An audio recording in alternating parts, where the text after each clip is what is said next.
I was having, that's a very good question. I never get asked that. Lunch with someone that I love very much, and we were engaged. Mm. And she invited her girlfriend to come have lunch with us.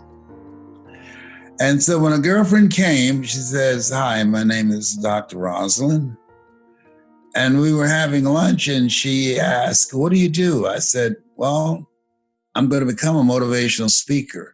And I'm going to speak to major corporations, Fortune 500 companies. I'm going to travel and speak around the world, like Dr. Norman Vincent Peale, who wrote The Power of Positive Thinking, and Zig Ziglar's See You at the Top, and foreign countries." And she said, what's your qualification? I said, "What do you mean?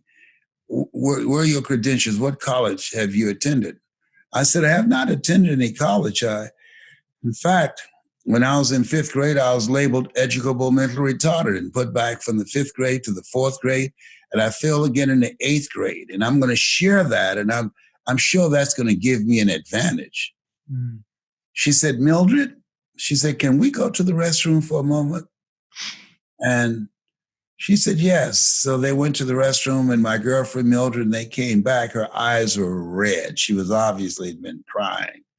And so Rosalind said, "Dr. Rosalind, I'll see you, Mr. Motivator." So I said, "Why were you crying?" She says, "Les, Rosalind is a psychiatrist. And she said that you're suffering from delusions of grandeur." I said, "Is that a good thing?" She said, "Hell no." She said, "You're out of your mind. You don't have a college education. You were labeled educable mentally retarded. How can you compete with people with PhDs and MBAs? Our engagement is off." I said, "No." "Yeah." She said, I'm unevenly yoking myself." Wow. That was a defining moment. She said, "You should quit this now and go get a job." And she got up and she left me in the restaurant. And 6 weeks later, to make a long story short, I culminated a speaking engagement at a place called the Church of Today. And God will have it that Roger King of King World was in a hotel and saw me speaking on the news about the crowd that showed up. He called me the next day and said, "Hey, I'd like to do a show with you." To make a long story short, he sent me 3 days later a check for $2.5 million. Whoa. I invited her to come down to the Renaissance Hotel. When the limousine picked her up and brought her there, I had rose petals sprinkled in front of her.